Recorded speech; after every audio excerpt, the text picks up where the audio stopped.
जय महाकाल गुरुजी। जय महाकाल। उत्कर्ष सर, जय महाकाल, कैसे हैं? जी बढ़िया सर, बढ़िया। बहुत दिन के बाद दर्शन हुए आपके गुरुजी।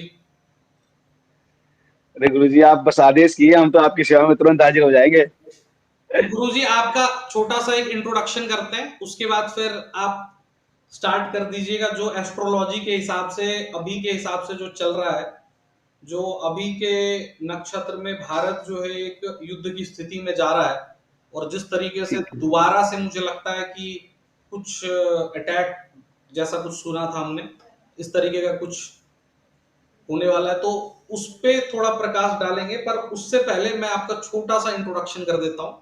हमारे साथ बिल्कुल जुड़ सर। चुके हैं गुप्ता जी, जो कि पिछले एक दशक से इस टीचिंग इंडस्ट्री में मैथमेटिक्स जेई एडवांस के almost 16 all India rank, 75 all India rank के गुरु मेंटोर रह चुके हैं। गुरु ऑफ द महागुरु मैथमेटिक्स के अमित गुप्ता सर, साथ के साथ एस्ट्रोलॉजर हैं, और सबसे हमारे बड़े भाई हैं, और एक मोटिवेटर हैं। और और कुछ आप अपना ऐड करना चाहते हैं गुरुजी तो ऐड कर लीजिए। और एस्ट्रोलॉजी वगैरह के बारे में भी थोड़ा बताएं कि किस तरीके से एस्ट्रोलॉजी हमारे जीवन में कनेक्ट करके अच्छा हो सकता है। और एक बहुत अच्छे फाइनेंशियल एडवाइजर, और मेरे नॉलेज में मैथ्स का, गणित का यूज करते हुए फाइनेंशियल इंटेलिजेंस को कैसे बढ़ाना है, ये आज हम इस पॉडकास्ट में सीखेंगे। सो तीन बातें जो मैं एक बार कवर अप करता हूँ। सबसे पहले तो मैथमेटिक्स के गुरु ऑफ द गुरु हैं। सेकेंड थिंग, एस्ट्रोलॉजी में काफी नंबर वन इनका पोजीशन रहा है all over the west region of India. And third number is that the financial advice through the mathematics, compound interest की गणित लगाते हुए किस तरीके से हमें दो पैसा बचाना चाहिए। तो आज हम सीखेंगे गुरु ऑफ द गुरु अमित गुप्ता जी। नमस्कार sir. Thank you Utkarsh sir. सबसे पहले तो मैं धन्यवाद देना चाहूंगा इस पॉडकास्ट में मुझे बुलाने के लिए। आज किसी भी इवेंट को पहले मैं इस इवेंट को स्टार्ट करने से पहले मैं कल जो ये दुखद घटना भारत के साथ हुई है उनके लिए अपनी संवेदना प्रकट करना चाहता हूँ। बात ये है कि जिस तरह का कायराना अटैक जो आतंकवादियों ने किया है, मतलब सच में दिल को झकझोर देने वाला। मैं दुखी भी हूँ और गुस्सा इतना है ना कि मैं व्यक्त नहीं कर सकता इस बारे में। तो मैं उन आतंकवादियों के लिए बस यही कहना चाहूंगा कि अब जो है मोमबत्तियों की नीड नहीं है, अब गोलियों की नीड है। अब उनको समूल उनका नाश कर देने का समय आ चुका है। जिन लोगों ने भारत पर अटैक किया है उन लोगों को समझना पड़ेगा, क्योंकि मैं एस्ट्रोलॉजी के पॉइंट ऑफ व्यू से बताऊं तो भारत की मंगल की महादशा चल रही है। भारत छोड़ेगा नहीं किसी को भी।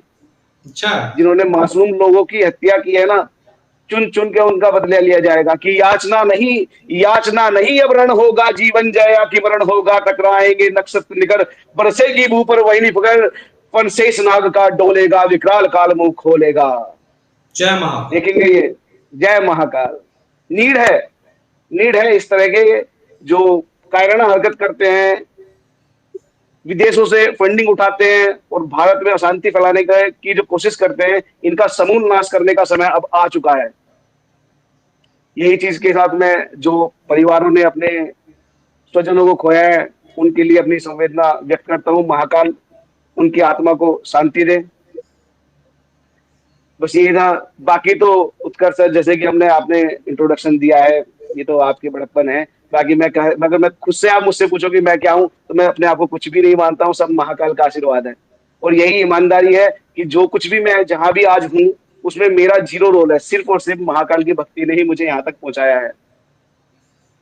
जिस तरह की सिचुएशन मेरे साथ होती है, जिस तरह का मेरा भरोसा है, मैं तो कहता हूँ कि हर किसी को भगवान में भरोसा रखना चाहिए, क्योंकि वही होते हैं जो बुरे टाइम में आपको बचाते हैं। उनके ऊपर रखी गई आस्था ने मुझे बहुत बार बचाया है। अब गुरुजी, मैं अब आप मार्केट की भी बहुत बड़े, मतलब मार्केट पंडित हैं, और इस बारे में मैं थोड़ा सा आपको रिक्वेस्ट करूंगा कि आप अपने जीवन के 10वीं से लेकर के, जीवन में आप जो 10वीं में थे, यानी कि जब क्लास 10th मैट्रिक का एग्जाम दे रहे थे गुरुजी, तब जी से लेकर के अब तक के जीवन को थोड़ा सा संक्षेप में अगर आप बता पाए तो बड़ी कृपा होगी, कि जिससे कि हमारे जो फ्रेशर्स हैं, हमारे जो इस टीचिंग करियर में जो स्टार्ट कर रहे हैं उनको एक दिशा दशा मिले और उनको आगे की रणनीति को तय करने में एक एक मतलब मोटिवेशन मिले आपके जीवन से। देखिए उत्कर्ष सर, मैं अपनी जर्नी के बारे में बताना चाहूँ तो मैं उत्तर प्रदेश के मेरठ जिले के एक छोटे से गांव मटौरा से आता हूँ। और इसे कहते हैं मेरा पूरा बैकग्राउंड ग्रामीण बैकग्राउंड है। मैंने अपना 10th जो है गांव के ही एक सरकारी स्कूल से, यूपी बोर्ड से मैंने अपना 10th पास किया है। उसके बाद 12th भी मैंने यूपी बोर्ड से ही पास किया है, हिंदी मीडियम से। तब तक हमें पता ही नहीं था कि आईआईटी क्या होती है, बाकी चीजें क्या होती है। घर पे नॉर्मल जो स्ट्रगल होता है वो सबके साथ होता है, मुझे लगा भी नहीं वो कभी स्ट्रगल है। अब फील होता है कि वो स्ट्रगल था, लेकिन मैं नहीं मानता कि वो स्ट्रगल था। वो समय था जिसने मुझे आज स्ट्रांग बनाया है, जिसकी वजह से मैं आज यहाँ हूँ, मेंटली इतना स्ट्रांग हूँ। उसके बाद क्या होता है कि जैसे मैं 12th पास करके नोएडा आता हूँ, तो नोएडा में ये सोच के आता हूँ कि ठीक है, मेरे भैया की वहाँ पे एक दुकान है कि चलो हम भी वहीं पे कोई मजदूरी कर लेंगे, अपना काम निकाल लेंगे। लेकिन वहां पे एक मेरे भैया मुझे वहां मिले, ठाकुर राज नारायण सिंह चौहान, आज वो सुप्रीम कोर्ट में जो है वकील है। उन्होंने मुझे गाइड किया, बताया कि आईआईटी क्या होती है। जी, जो जेई है, जेई उस टाइम पे हमारा आईआईटी जेई हुआ करता था, ए ट्रिपल हुआ करता था। ये बात है 2008 की। मतलब संजोग तो से फिर आप ऐसे ही आ गए कि भाई चलो। हाँ, संजोग मतलब मेरा टारगेट बिल्कुल भी कभी ये नहीं था। मुझे बिल्कुल भी टारगेट ये नहीं था, ना मुझे पता था कि ये होता भी क्या है। हम लोग सिंपल थे कि ठीक है नोएडा जाना है। यूपी बोर्ड से और अब चलो थोड़ा सा गांव से शहर चलते हैं। हाँ, फिर वहां बनी नोएडा में क्या था कि हमारे मेरे भैया की पहले से एक दुकान थी इलेक्ट्रिकल की। अच्छा, तो एक हमें ये था कि वहाँ नोएडा नोएडा उस टाइम पे बन रहा था या मतलब बस जस्ट नोएडा की गई? नहीं, मतलब मैं जिस जो सिनेरियो में आज नोएडा है उस टाइम पे नोएडा वो नहीं था। 2008 की बात मैं कहता हूँ, मैंने अपने सामने सामने बहुत नोएडा को बनते देखा है। अच्छा। तो मैं जस्ट ये आया था कि चलो वहां पे हमारी दुकान जो थी बाल सुधार गृह की तरह काम करती थी कि भाई जिसको कुछ नहीं हो रहा वहां पे आओ, वो काम सिखाया जाएगा वहां पे मन से, और फिर उनको सक्षम बना के भेज दिया जाता है। अच्छा। तो मैं भी इसीलिए आया था, लेकिन किस्मत की बात थी, महाकाल का आशीर्वाद था कि एक दिन भैया मिले मुझे रैंडम ही ऐसे ही। तो उन्होंने मुझे बताया कि आईआईटी ये होता है, ऐसा होता है। उन्होंने मुझसे 4 क्वेश्चन पूछे, मैंने सबके जवाब दिए। तो भैया को लगा कि बच्चा टैलेंटेड है, निकाल लेगा। अच्छा। तो उन्होंने मुझे, मैं बताऊं तो एज ए टीचर नहीं, मतलब मुझे अपने बच्चे की तरह मुझे रखा। ठाकुर राजनारायण सिंह चौहान ने, मैं आज जो कुछ भी हूँ उनका बहुत बड़ा इसमें हाथ है। मैं गांव का, मतलब जिसे कहते हैं कि मुझसे सही से बात करना भी नहीं आता था, और उन्होंने मुझे उस लेवल पे पहुंचाया कि मैंने जेई क्लियर किया। मेरी आईआईटी जेई के अंदर 4218 रैंक थी। लेकिन मुझे नहीं पता था कि मुझे आईआईटी रुड़की के अंदर सिविल मिल रहा था, और मुझे नहीं पता था कि भाई क्या होता है सिविल, क्या होती है, क्या होता है। मुझे लगा ये धूल मिट्टी की नौकरी होती है, किसी ने बताया कि भाई ये तो धूल मिट्टी की नौकरी होती है। हमने कहा नहीं यार, हम तो एसी की नौकरी करेंगे। 4000 रैंक था गुरुजी आपका, मतलब 4218 रैंक था मेरा। एआई ट्रिपल ई में? नहीं, आईआईटी जेई के अंदर। आईआईटी जेई के अंदर 4000 का रैंक था गुरुजी। और उसके बाद एआई ट्रिपल में मेरा था 9900 रैंक। अच्छा। और मैं आपको स्पेशली बता दूं हुआ क्या कि जब मैं पेपर दे के आया और मैंने चेक किया, तो उसमें मेरे नंबर कम बन रहे थे, लेकिन जब एक्चुअल आया तो मेरे ज्यादा बन गए। अच्छा।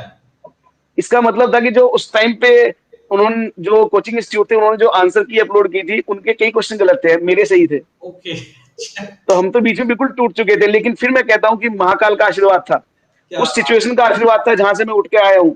हमें ये पता था कि कुछ भी नहीं होगा, तो हम क्या, हम जीरो से तो उठे हैं, वापस उठ जाएंगे कहाँ, क्या बता रहे, नहीं होगा तो कोई बात नहीं। वापस उठ जाएंगे? उस फीलिंग ने यहाँ से मुझे स्ट्रॉन्ग बनाया, वरना अच्छे अच्छे उस टाइम पे टूट जाते हैं कि अब कुछ हो ही नहीं रहा, कहीं होगा नहीं। पहला अटेम्प्ट था?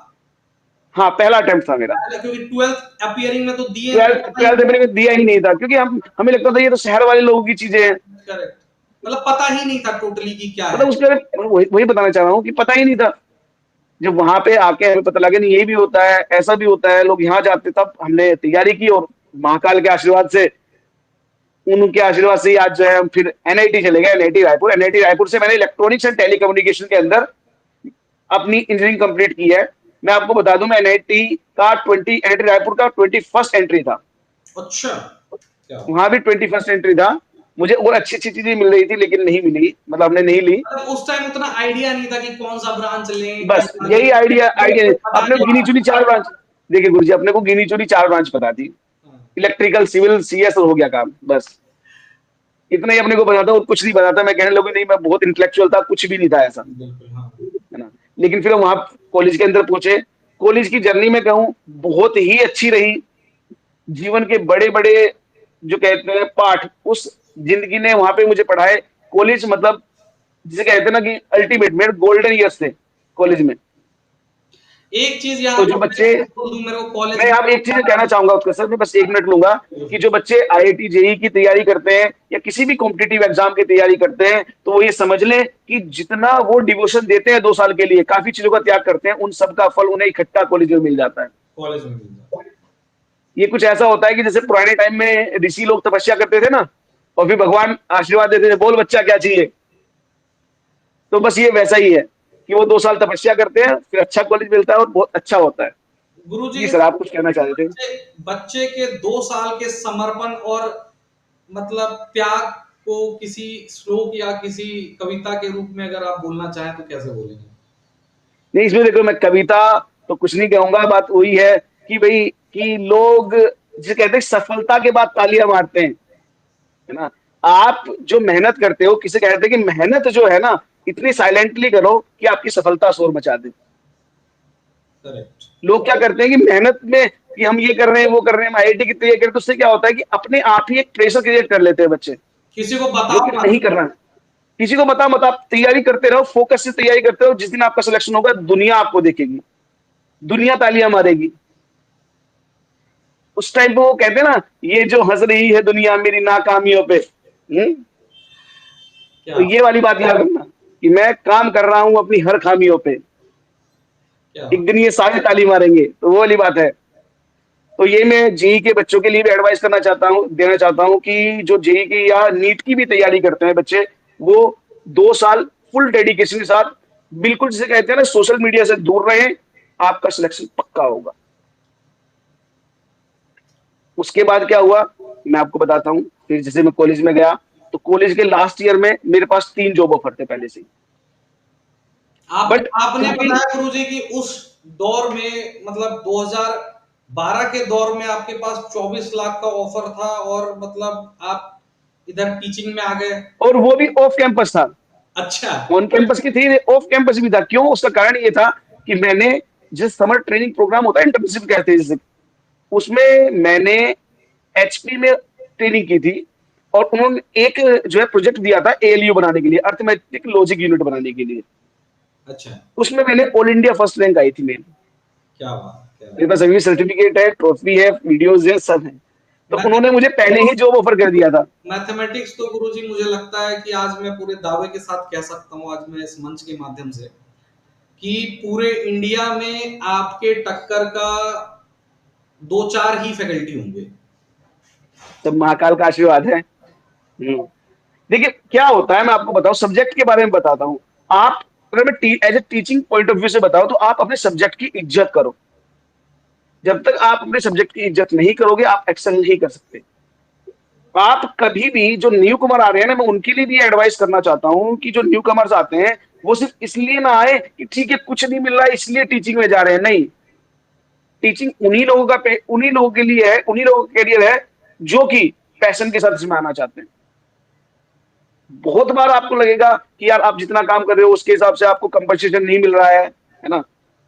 लेकिन ये चीजें मैं कह रहा हूं कि अगर आप अपने सब्जेक्ट पे लगातार काम करोगे तो ये सब चीजें फलीभूत होंगी, आपको फल देंगी ही देंगी। मैं कह रहा हूं मैथ सेलेक्ट करने का भी कारण बताता हूं सर मैं आपको, कि जब मैंने स्टार्ट किया था रायपुर के अंदर ही, मैं टीचिंग में ही क्यों आया मैं आपको पहले ये बता देता हूं। टीचिंग में आने का मेरा कारण क्या था कि मैं जो है, जब रायपुर के अंदर था, एनआईटी रायपुर के अंदर था, तो अपना जो कहे जेब खर्च चलाने के लिए मैं ट्यूशन पढ़ाता था और तब मुझे पढ़ाने में जो है मजा आने लगा। तो जो होम ट्यूशन से मैं कहता हूँ फिर मैं प्रोफेशनल टीचिंग में आ गया। और मैं आपको बताना चाह रहा हूँ उत्कर्ष सर कि मैंने स्टार्टिंग जो की थी वो फिजिक्स से की थी। मैं फिजिक्स और मैथ दोनों पढ़ाता था स्टार्टिंग में, सचदेवा न्यू पीटी कॉलेज के अंदर। क्या बात गुरुजी। मुझे याद है कि मैं जब पहले ही दिन जब भिलाई में पढ़ाने गया था, मेरा जो डेमो हुआ था बिलासपुर में कॉलेज हुआ था। टाइम से पढ़ा रहे हैं आप? है सर? कॉलेज टाइम से ही पढ़ा रहे हैं मतलब सेकंड ईयर थर्ड हाँ, मैं ईयर? कॉलेज टाइम से ही पढ़ा रहा हूँ। तो जब मैं भिलाई में गया था तो पहले दिन ही जो मुझे मेडिकल का बैच मिला था फिजिक्स पढ़ाने के लिए, अब हम एनआईटी से निकले थे, तो अब हमने जाते ही सीधा dy/dx ये वो सीधा इधर उधर फेंक दिया। और मेडिकल के बच्चे वो तो फैल जाते हैं। बच्चे फैल गए। अपने को लगा बिल्कुल अपने तो पूरा हवाबाजी फैला दी है, लेकिन बाद में पता लगा कि मेरे से पहले दिन ही कंप्लेंट आ गई। सोच के देखिए, आज लोग मुझे अच्छा टीचर बोलते हैं, लेकिन सोचो मेरी पहले दिन ही कंप्लेन आ गई थी, first day, very first day. अब सोच के देखो उस टाइम पे मेंटल प्रेशर क्या रहा होगा कि यार मैं पढ़ाने जा रहा हूँ और मेरे पहले दिन ही कंप्लेन आ गई है। लेकिन मैंने हार नहीं मानी। फिर मैंने ऐसा महसूस किया कि नहीं, बच्चों को मेरे लेवल पे लाना, मुझे बच्चों के लेवल पे जाना है पहले। हम्म। मैं अगले दिन से ही वही जो मुझे 12th में सर पढ़ाए थे, उन्हीं के नोट्स निकाला, उसे पढ़ा और बिल्कुल उस लेवल पे जाके मैंने पढ़ाना स्टार्ट किया। उत्कर्ष सर 1 महीने के अंदर भिलाई के अंदर मेरा अच्छा खासा नाम था, क्या बात, क्या बात। यहाँ पे एज ए फिजिक्स फैकल्टी। छोटा सा मैं मतलब मेरे मन में डाउट आ रहा है कि जी सर। जैसे आपने 12th में जो पढ़ा था सर से, उनका जी नोट्स लिया और उसको पढ़ाने लग गए, तो हाँ, उसमें उसका रेफरेंस लेके मैंने पढ़ाने लग गया मैं। तो मैं ये कह रहा हूं कि ऐसा हर कोई कर सकता है या जिसके अंदर सब्जेक्ट की भक्ति है वही कर सकता है? देखिए मैं फिर बताना चाह रहा हूँ कि जो टीचिंग को पैशन के तौर पे करता है वही कर पाएगा। क्यों, कारण बताता हूँ कि मैंने पहले दिन जब मुझे ये लगा था कि पहले दिन ही मेरी कंप्लेन आ गई, तो मैं वहां मेंटली टूट भी सकता था, मैं उस चीज को छोड़ भी सकता था, क्योंकि ऐसा नहीं था कि मैं मजबूरी में टीचर बन रहा था, मेरे पास ऑलरेडी जॉब ऑफर थे। करेक्ट। लेकिन चूंकि मुझे पढ़ाना था, इसलिए मैं सोचा 12th लेवल पे भी गिरा कि नहीं, मुझे पहले उन टीचर की जो मुझे बोर्ड का पढ़ाते थे उनका पढ़ाना है। तो गुरुजी मैं यहाँ पूछना चाहता हूँ, जो आपके पास जैसे कि 24 लाख के ऑफर्स थे 2012 में, और 24 लाख आपको टीचिंग में मिल रहा था या टीचिंग में 10-12 लाख मिल रहा था? नहीं, टीचिंग में मेरी स्टार्टिंग में ऐसी कह लो 24 लाख से नहीं थी, लेकिन मुझे ये पता था कि हाँ, अगर मुझे, मेरा दिमाग में एकदम क्लियर था कि मुझे अपने सब्जेक्ट पे काम करना है, अगर मैं अपने सब्जेक्ट पे काम करूंगा तो एक टाइम के बाद मेरा कंपनसेशन अच्छा हो ही जाना था। और मेन क्या था, मुझे कंपनसेशन से ज्यादा, क्योंकि मेरा जो दिमाग काम करता था, वो दिमाग पहले से ही फाइनेंस में थोड़ा ज्यादा काम करता था। अच्छा। तो मुझे ये पता था कि सामने वाला अगर 24 लाख भी कमा रहा है, मैं उसके 24 लाख से ज्यादा कमा लूंगा, ओ 12 लाख कमाते हुए भी। अच्छा, ये हाँ, फॉर्मूला थोड़ा बताएं हमारे मतलब जो भी। नहीं बिल्कुल बताएंगे, बिल्कुल बताएंगे, सब बताएंगे। मेन मेन मैं ये बताना चाह रहा था कि फिर क्या हुआ, अब टीचिंग जर्नी के बारे में आपको बता रहा था। वहां से एक दिन मैं कोटा चला गया, वो भी कोई प्लान नहीं, बस ऐसे ही चला गया कि भाई मैंने कोटा का नाम बहुत सुना था कि कोटा क्या है, कोटा देखने चलते हैं। मतलब गुरुजी आप मतलब मनमौजी इंसान थे कि जिधर मन हाँ, किया चल। ये सही बात है कि हाँ, मैं मनमोजी टाइप का इंसान था, मैं मजबूरी में कोई काम नहीं किया हूँ, जो मेरा मन किया मैंने वो किया। इसलिए मैं हमेशा अपनी जॉब से खुश रहता हूँ। जो परिस्थितियां होती हैं उन हर परिस्थिति में मैं खुश रहता हूँ। उसका एकमात्र कारण यही है कि मैं अपनी मर्जी का काम करता हूँ, दुनिया क्या सोचती है मुझे बिल्कुल फर्क नहीं पड़ता। जो मेरे महाकाल मुझे आदेश करते हैं मैं वो करता हूँ। तो मैं सीधा कोटा पहुंच गया। अब कोटा भी मैं कहूँ तो बिल्कुल एकदम बेकार से कपड़ों में पहुंच गया था। और मैं कोटा स्टेशन पे उतर गया, तो वहां पे ऑटो वाले ने मुझे पूछा सर कहाँ जाना है। मैं मुझे तो पता ही नहीं कहाँ जाना है, मैं जहां सारी कोचिंग है वहां ले चलो भाई। अच्छा, का हाँ, विज्ञान नगर या मतलब? तो वो मुझे वहां लेके चले गए जहाँ पे तीनों कोचिंग है। सबसे पहले इधर ओके वाइब्रेंट है, उसके बाद बंसल है, उसके बाद कैरियर पॉइंट है। ओके, है गौरव टावर। हाँ, तो वो मुझे कैरियर पॉइंट पे छोड़ा उसने मुझे, अच्छा अच्छा, बंसल के आगे है। बंसल के आगे। मैंने कहा वो लास्ट से छोड़, ताकि मैं पैदल पैदल आता हुआ सबको कवर कर लूं। अच्छा, बगल में वहां पर एक डकनिया तालाब का रेलवे स्टेशन भी है। हाँ हाँ हाँ, बिल्कुल बिल्कुल, उसके थोड़ा आगे जाके ये वो हाँ, जस्ट जस्ट थोड़ा सा। जस्ट। हाँ, तो फिर मैं कैरियर पॉइंट में गया, तो पहले तो वो गाड़ी में शक्ल देख के लगा कि चपरासी के लिए आया होगा। अरे नहीं नहीं। लेकिन फिर मैंने कहा कि टीचिंग के लिए आया है, तो उन्होंने थोड़ी शर्म करके मुझे ऊपर भेज दिया। फिर ऊपर जाके वो पूछने लगे कि सर क्या पढ़ाना है। मैं कुछ भी पढ़वा लो हमसे, तो हम अच्छा, तो वो पढ़ा देंगे। मैंने मजाक के तौर पे कहा कि भाई आप पैसे दो, जो कहोगे हम वो पढ़ा देंगे। मतलब कुछ ऐसा दिमाग तो में कि पढ़ाना क्या है। नहीं, ये भी नहीं था अपने को कि उन्हें क्या पढ़ाना है। मैं सर फिजिक्स पढ़वा लो चाहे मैथ्स पढ़वा लो। घूमने गए थे कि भाई देखते हैं। हाँ, तो उन्होंने फिर मुझसे टेस्ट लिया, उन्होंने दोनों का ही टेस्ट लिया, मैंने दोनों के ही टेस्ट क्लियर कर दिए। तो कौन सा फिर उन्होंने सब्जेक्ट? मुझे रोक के रखा डेमो के लिए, तो मैंने डेमो दिया प्रोजेक्टाइल मोशन के ऊपर। ओ क्या बात है। क्यों क्या था, प्रोजेक्टाइल मोशन फिजिक्स और हमारा जो यूपी बोर्ड होता है उसमें मैथ्स में भी था, अच्छा, तो वो कॉमन टॉपिक था। ओके। तो मैंने कहा, मैंने उस पे जो है डेमो दिया, और जो टीचर थे वहां पे अंकित अग्रवाल सर, उनको बड़ा पसंद आया। उन्होंने वहीं सिलेक्ट कर दिया मुझे। फिर मेरे पास 10-15 दिन बाद कॉल आया कि भाई हमारे पास जो मैथ की रिक्वायरमेंट है। मैं कोई बात नहीं, मैथ पढ़ा लेंगे बस। वहां से फिर मैं सूरत पहुंच गया। पहले मैं कोटा गया, कोटा में मैंने पढ़ाया कैरियर पॉइंट में। उसके बाद मैं वहां से सूरत पहुंच गया। सूरत में एक जगह है Kakrapar, Kakrapar atomic power station. तो वहां पे कैरियर पॉइंट का जो है प्रोजेक्ट चलता था, मैं उसी प्रोजेक्ट में वहां पे मैंने काम किया। अब वहां पे क्या हुआ कि वो एक पोस्ट कॉलोनी है, शहर की पोस्ट कॉलोनी को उठा के समझ लो जंगल में रख दिया गया। तो मैं कहीं आ जा नहीं सकता था। सूरत में ऐसे एक दो और प्रोजेक्ट चलते थे, जैसे कि मैं एक ओएनजीसी वाले प्रोजेक्ट में भी जाता था। अच्छा अच्छा अच्छा। मैं काकरापार वाले में था, काकरापार एटॉमिक पावर स्टेशन में। टाउनशिप जैसा एक। अच्छा अच्छा अच्छा। हाँ बिल्कुल बिल्कुल वही था, टाउनशिप जैसा। तो वो सब कुछ वही प्रोवाइड करते थे, सब कुछ वहां होता था, वहाँ हर फैसिलिटी वहां पे थी। तो वहां पे क्या हुआ कि मेरे पास टाइम बहुत होता था, क्लास 2 ही लेनी होती थी। उस टाइम पे मैंने वेद पुराण पढ़नी स्टार्ट की, क्या बात कर रहे हैं। अच्छा। हिंदू धर्म को स्टडी करना स्टार्ट किया। बहुत बढ़िया। वहां से मुझे पुराण का शौक लग गया। मतलब धार्मिक तो पहले से था, महाकाल का वक्त पहले से था, लेकिन वहां से मुझे ये चीजें पढ़ने का शौक लगा। मुझे 10 साल लगे, मैंने हिंदू धर्म की 18 महापुराण कंप्लीट की। क्या बात कर रहे हैं। जय। हिंदू धर्म में 18 महापुराण होती है, पूरी कंप्लीट की। और उन पुराण को पढ़ने का सबसे बड़ा बेनिफिट ये रहा कि मेरी जिंदगी से दुख खत्म हो गया। अच्छा। या तो सुख है या तो मैं न्यूट्रल हूँ। क्या बात, क्या बात। क्योंकि चीजें कहते हैं माया कहते हैं, वो एकदम क्लियर हो गई। माया मुक्त हो गए। माया मुक्त हो गई, बिल्कुल जिसे कहते हैं। वहीं से वहीं से मैं कहता हूँ कि मेरा मैथ भी और स्ट्रॉन्ग हुआ। क्योंकि सच्चाई तो ये है कि जिसे कहते हैं कि जेई के लिए अच्छे से पढ़ाना मैंने वहीं से स्टार्ट किया था। उसके बाद मैं रेवाड़ी में आया, मैंने रेवाड़ी के अंदर भी पढ़ाया। उसके बाद मैंने आकाश ज्वाइन किया। अच्छा। फिर तब से मैं आकाश में ही हूँ। अच्छा। 2016 से मैं आकाश में ही हूँ अब तक। और आकाश ने मुझे बहुत कुछ दिया है।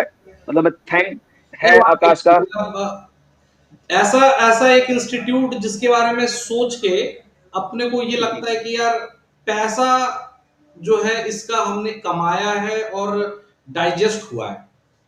हाँ बिल्कुल सही बात है। ये आकाश ने ही, आकाश में आने के बाद ही मैं आज हूँ। तो जब मैं आकाश में आया था उस टाइम पे मेरा अकाउंट बैलेंस 0 था। और अच्छा। आज महाकाल का आशीर्वाद है कि आज मुझे अकाउंट बैलेंस के बारे में कम से कम सोचने की नीड नहीं पड़ती है। किसी भी चीज के लिए मतलब कि कम से कम पैसा अड़क के आता है। टाइम पे पैसा आ रहा है, और भले मन में थोड़ा हम गालियां दे रहे हैं क्योंकि 9 घंटे का थोड़ा सा एक प्रेशर रहता है। नहीं नहीं नहीं नहीं, मैं ऐसे कहने लगूं, मैं आकाश के बारे में कभी गालियां नहीं दिया। आकाश का सिस्टम क्या होता है, आपको डिसिप्लिन में रहना सिखाता है। अब क्या है कि ज्यादातर लोग डिसिप्लिन में नहीं रह सकते, में नहीं रहना चाहते, है करेक्ट। ना। तो इसलिए उन लोगों को ऐसा लगता है। बाकी जो एक बार आकाश, वरना आप ये बताओ कि इस इंडस्ट्री के अंदर सबको आकाश के ही टीचर क्यों चाहिए। करेक्ट। आज आप कोचिंग में किसी का भी नाम ले लो, वहां पे किसके टीचर जाते हैं, वही। मैक्सिमम आपको दिखेंगे आकाश के। क्यों, बाकी क्यों नहीं। तो कारण क्या है कि जो आकाश में पढ़ा लेता है ना वो डिसिप्लिन हो जाता है। हम्म। उसके अंदर जिस कहते हैं ना, कई लोगों को लगता है कि नहीं हम 4 क्लास ले रहे हैं, हाय हमसे तो बहुत काम करा लिया। अरे आपका पैशन है यार। पैशन में जो आदमी करता है, जो पैशन के लिए करता है, उसमें कैसी थकान। सही बात। और आप जितना पढ़ा रहे हो, आप ये क्यों सोच रहे हो कि आपने 4 क्लास ले लिया। आप ये सोचो ना, आपने सब्जेक्ट को 4 बार रिवाइज कर लिया। मैं सबको यही कहता हूं कि शुरुआत के 3 साल का एफर्ट है बस। यही मैं भी कहता हूं, जो न्यू कमर्स आते हैं, पहली बात तो मैं न्यू कमर्स को ये कहना चाहूंगा कि जिनका पैशन नहीं है टीचिंग, वो इस फील्ड में बिल्कुल भी ना आए। हाथ जोड़ के नमस्कार कर रहे हैं। जो जो ये सोचते हो कि नहीं मुझे तो अरबों खरबों कमाना है, जिसका पहला थॉट पैसा हो, पहला वो थॉट कृपया इस फील्ड में ना आए। वो ना है। हाँ। कृपया इस फील्ड में ना आए। और बहुत फील्ड है, आप चले जाएं वहां पे। लेकिन हो जिसका सके पैशन है कि पढ़ाना है। अरब देखिए कमा पैसा जो है, नहीं हो सके। पैसा जो है वो बाई प्रोडक्ट है। बाय प्रोडक्ट है मनी। आप मेहनत करोगे, आप अच्छे रिजल्ट दोगे, आपका नाम होगा, तो पैसा ऑटोमेटिकली आएगा। उसमें आपको ज्यादा दिमाग लगाना ही नहीं है। हम्म। और अब क्या होता है कि जो न्यू कमर आते हैं, उन्हें इनिशियल वो सोचते हैं कि मैं इनिशियली जिसे वो आते हैं, अब उन्हें लगता है कि सामने किसी का 50 लाख का पैकेज है, किसी का 60 लाख का पैकेज है, कोई 40 लाख पे, कोई 30 लाख पे है। और जो न्यू कमर्स आते हैं उनका उस टाइम पे पैकेज कितना होता है, 6 लाख, 7 लाख, 8 लाख। तो उन लोगों को लगता है कि हमारा अभी क्यों नहीं इतना है, हम भी तो उतनी क्लास ले रहे हैं, सही बात। हम भी इतनी क्लास ले, हमारा पैकेज क्यों नहीं। तो यार उन्होंने टाइम दिया होता है। उन्होंने उस इंस्टीट्यूट के, जब वो इंस्टीट्यूट ग्रो ग्रो हो रहा होता है, कहीं की भी बात ले लो, उन्होंने अपना खून पसीना दिया होता है। वो उस चीज का लॉयल्टी का पैसा होता है वो। क्या पैसा होता है। और अनुभव एक चीज होती है। अब मैं इनिशियली मुझे भी लगता था पहले साल में कि यार और क्या ही पढ़ाते होंगे, वही टॉपिक तो हम ही पढ़ाते हैं, हम्म, यार प्रोजेक्टाइल ऐसे होता है तो ऐसे ही होता है ना, वो टीचर बदल थोड़ा ना देता होगा। लेकिन आज जब अनुभव हो गया है तब एहसास होता है नहीं, सेम बात को बताने के अलग अलग तरीके होते हैं और अनुभव बहुत जरूरी होता है। टीचिंग में तो जितना आपका अनुभव बढ़ता जाएगा आप उतने ही रिफाइन होते जाएंगे। टीचिंग, डॉक्टर, वकील, ये सब ऐसे प्रोफेशन है जब जितने पुराने होते जाओगे उतने ही और अच्छे होते चले जाओगे। इसलिए इस फील्ड में वही लोग आए जिनका पैशन टीचिंग है। बहुत बार होता है, बहुत बार सिचुएशन वर्स्ट हो जाती है, ठीक है, लेकिन आपको घबराना नहीं है। वही चीज है कि ये समय भी बीत जाएगा। वक्त अभी हमारी जो वरदान है। टीचिंग फील्ड है, जैसे टीचिंग फील्ड है, वो अभी ट्रांसफॉर्मेशन के दौर से गुजर रहा है। कारण क्या होता है कि मैं इसको थोड़ा एस्ट्रोलॉजी से जोड़ना चाहूंगा, करिए करिए अगर आप अलाउ करें तो। करिए करिए।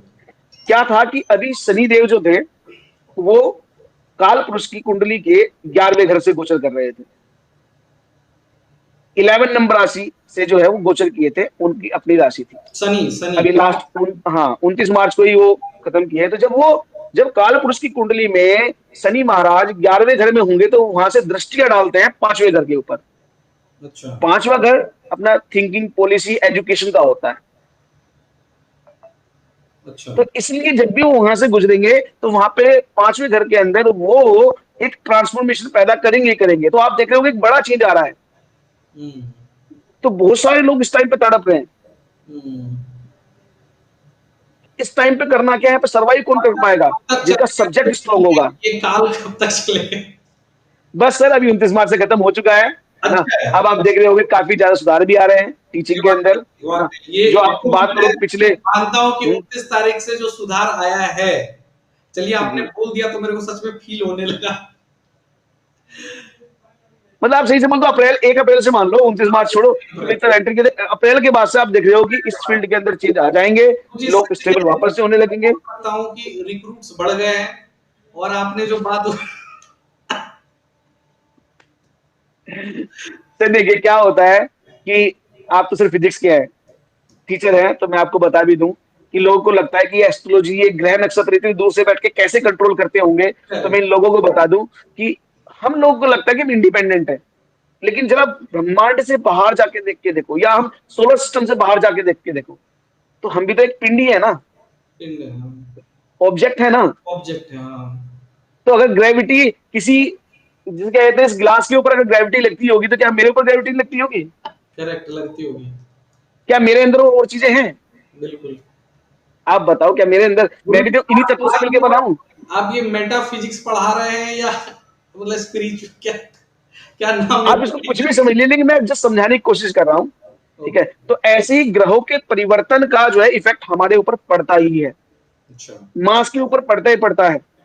हम्म। जैसे मैंने आपको बताया कि जब भी शनि मीन राशि के अंदर आए हैं, अच्छा भारत वॉर लाइक सिचुएशन या वॉर में पड़ा है। अच्छा। बिल्कुल। तो अभी कैसा होने वाला है कि चाहे आप कारगिल वॉर का टाइम ले लो, चाहे आप अभी की सिचुएशन देख लो, अब लगभग लगभग वैसे से ही माहौल बन रहा है, नहीं बन रहा। हम्म इसलिए ऐसा होता है जब भी शनि मीन राशि के अंदर आते हैं, हमारा एक टेक्नोलॉजिकल शिफ्ट होता है। लोगों के काम करने की चीजें, मतलब काम करने का तरीका बदलता है, हमारी लाइफस्टाइल चेंज होती है। लास्ट टाइम जब शनि मीन राशि से गोचर किए थे उसके बाद से आप देखो इंटरनेट का युग कितनी तेजी से बदला है, चीजें कितनी फास्ट चेंज हुई हैं। तो ऐसी एक टेक्नोलॉजिकल शिफ्ट अब होने जा रहा है। अच्छा। और आप इस चीज को फील भी कर रहे होगे एआई नाम से, ओ कि जहां देखो एआई, जहां देखो एआई। एआई है। तो अब ऐसे में क्या है कि आदमी को अपने आप को अपडेट करते रहना पड़ेगा, क्योंकि आप जानते हैं सर्वाइवल ऑफ द फिटेस्ट की कहानी। तो आपको फिटेस्ट रहना पड़ेगा, आपको अपडेट करना पड़ेगा। जो लोग सोच देते हैं कि मुझे आ गया मतलब वो वहीं पे खत्म है। मैं टीचर्स को कहना चाहूंगा वो लगातार अपने आप को अपडेट करें। पहले 2-3 साल जब आते हैं उस टाइम पे तो उन्हें डेडिकेटली पढ़ना ही चाहिए। उन्हें ये सोचना चाहिए कि आप सोच के देखो कि आप कहीं जाते हो, आप कहीं काम सीखने जाते हो, तो वो क्या करता है, आपसे काम भी करवाता है और आपको पैसे भी नहीं देता। होता ही नहीं होता। यहाँ टीचिंग में क्या है कि आपके जो पहले 2-3 साल हैं उसमें आप ये सोचो ना कि आपको पढ़ाना भी सिखा रहे हैं और उसके बदले में आपको पैसे भी मिल रहे हैं। करेक्ट। हाँ बिल्कुल। तो बेस्ट है ना। बेस्ट है।